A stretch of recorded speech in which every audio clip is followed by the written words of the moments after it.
Kwanza niombe niseme kwangu binafsi jinsi tulivyopokea msiba. Nilipata habari za msiba tarehe 7 mwezi wa 5, ilikuwa saa 11 saa za Japani. Kakaangu John alipigia simu kwa maneno kwamba tumempoteza baba. Kwa nikiwa kazini ilinichukua muda, manake kawaida muda wa kwenda kutoka ofisini kwangu mpaka nyumbani ni saa 1 dakika 15 hivi, na katika maisha yangu sikuona safari ndefu kuliko hiyo. Ilikuwa ni safari ndefu kuliko safari ya masaa 21 toka Japani kuja Tanzania. Kwa hiyo ingawa tumempoteza baba, tunashukuru kwa baba kuishi miaka 94. Na kama tulivyosikia kwenye maneno kwamba kwa binadamu miaka yetu ni 70, tukizidi sana 80.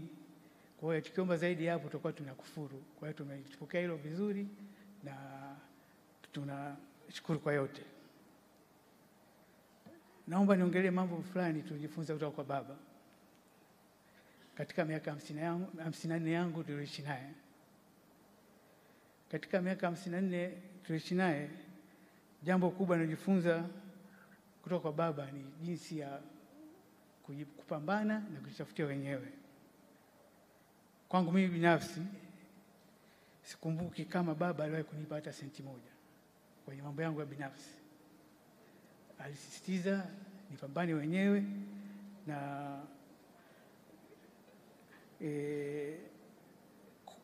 kwenye kujitafutia mwenyewe. Ila katika hayo yote hakushita kuwa mshauri mkubwa, na alikuwa tunapata muda wa kuchambua changamoto tunazozipata na kushauri, lakini pesa hajawahi kunipata siku moja. Jambo lingine nililojifunza kwa baba ni jinsi ya kuishi na watu vizuri. Mahudhurio ya msiba huu ni ushuhuda kamili wa baba jinsi ya kuishi na watu. Viongozi wetu wa serikali wako hapa, wa viongozi wa chama, naona marais wastaafu, mawaziri wa wastaafu, wakuu wa vyombo vya usalama na jeshi, katibu kiongozi, majaji, makatibu viongozi wastaafu pia wote wako hapa. Pamoja na hayo, sisi jambo lilogusa zaidi baada ya msiba tu, kuna watu waliotupigia simu. Mfano, kuna mafundi wa mapazia waliokuwa na weka mapazia kwenye nyumba yetu pale Usangi. Walipiga wakasema, bwana, mimi lazima nije nimzike mzee. Mafundi rangi, mafundi mabomba, na watu wa kawaida wote walikuja wakasema lazima tuje. Kuna watu marafiki wa mzee wametoka Copenhagen, Canada, wamekuja Copenhagen, Denmark, wamekuja kumzika mzee pamoja na umbali wote.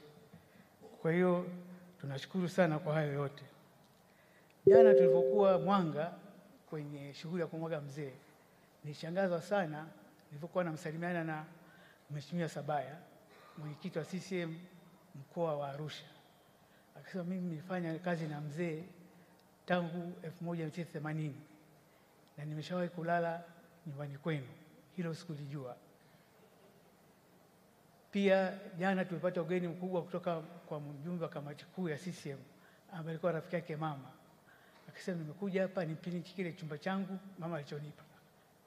Kwa hiyo tukaja, tuko naye hapa dada Halima, tutapumzisha mzee pamoja.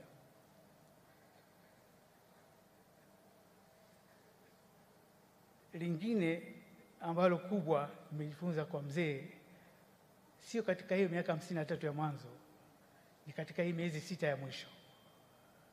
Tangu Novemba mwaka jana mzee alikuwa anasumbuliwa, akawa hayuko mobile,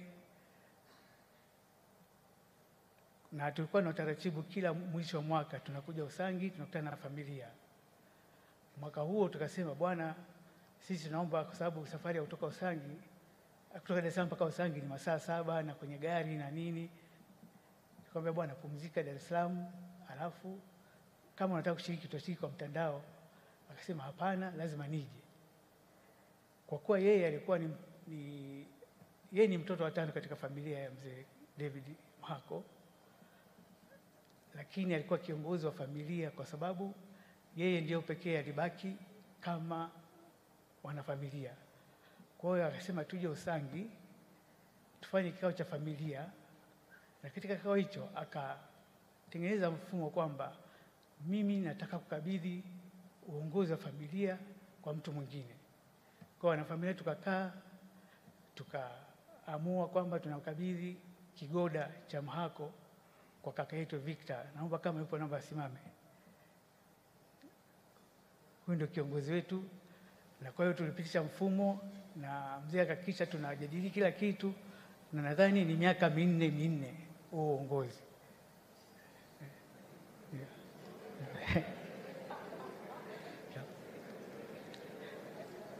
Hakuishia hapo. Tarehe 4 mwezi wa kwanza ilikuwa birthday yake. Baba kawaida huwa hapendi kufanyiwa birthday. Yeye mwenyewe akaagiza, mwaka huu nataka nifanye birthday. Akachagua nani aje, mchungaji gani afungue sala, kila kitu akakipanga mwenyewe. Na hapo tulipokuwa kwenye bahati nzuri tukafanya ikawa vizuri, na tulipokuwa kwenye hiyo birthday ilifanyika vizuri sana. Tukawa na majadiliano mengi kwamba watu wengi wanamwanga, wakasema tumfanye nini kumwenzi mzee. Tukawa na mawazo kwamba tumpe jina la bypass, sisi tumpe jina la bweni. Mwisho wa siku, kwa sababu yeye sio msaji mbele za watu, baada ya hii birthday kuisha nikamfuata nikamuuliza nini. Akasema nia yake yeye ajengewe chuo kikuu Mwanga. Na chuo kikuu cha aina gani? Akasema sio hivi vyuo vikuu vinavyotumia mitambo mingi sijui nini, tutumie brain power, ambacho alisema ni biotechnology au IT. Kwa hilo ndilo jambo alilotupa. Lingine alisisitiza sana hii benki ambayo kwa muasisi wake, mmoja wa waasisi Mwanga Hakika Benki. Hii benki tuikuze iwe sawa sawa na makina CRDB na kina NMB. Kwa hiyo hayo ndio nia yake ya baba. Sasa mimi katika hayo yote nimejifunza nini? Kikawaida mtu kifikisha miaka 94 una afya haiko nzuri na bado una wasiwasi, lakini yeye alijikita, hakujali hiyo hali yake, alithibitisha, alijitahidi kwamba mambo yende aje afanye mambo yake anayotaka na atimize ndoto yake, sio kwamba asubiri tu. Na pia kilichojifunza zaidi kwamba aliweka kipaumbele kwa jamii zaidi, sio familia yake mwenyewe. Mwisho ningeomba kutoa salamu za shukrani kwa serikali ya Jamhuri ya Muungano wa Tanzania chini ya uongozi wa Dr. Samia Suluhu Hassan kwa kumpa matibabu mzee alipokuwa anaugua na kushika msiba huu.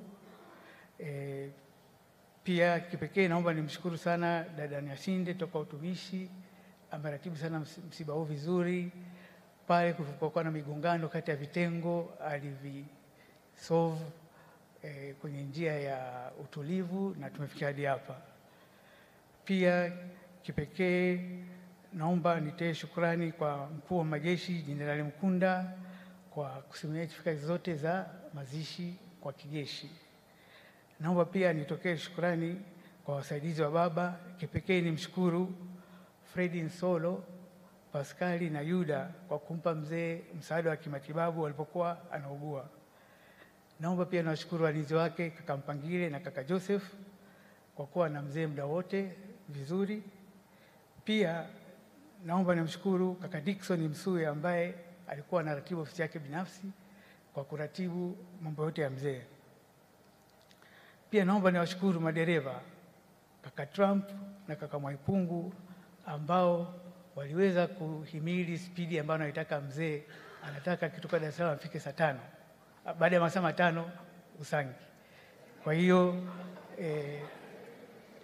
tunashukuru walifanya kazi hiyo bila kwa usalama. Naomba nishukuru pia kipekee kanisa zima la KKKT likiongozwa na baba askofu Malasusa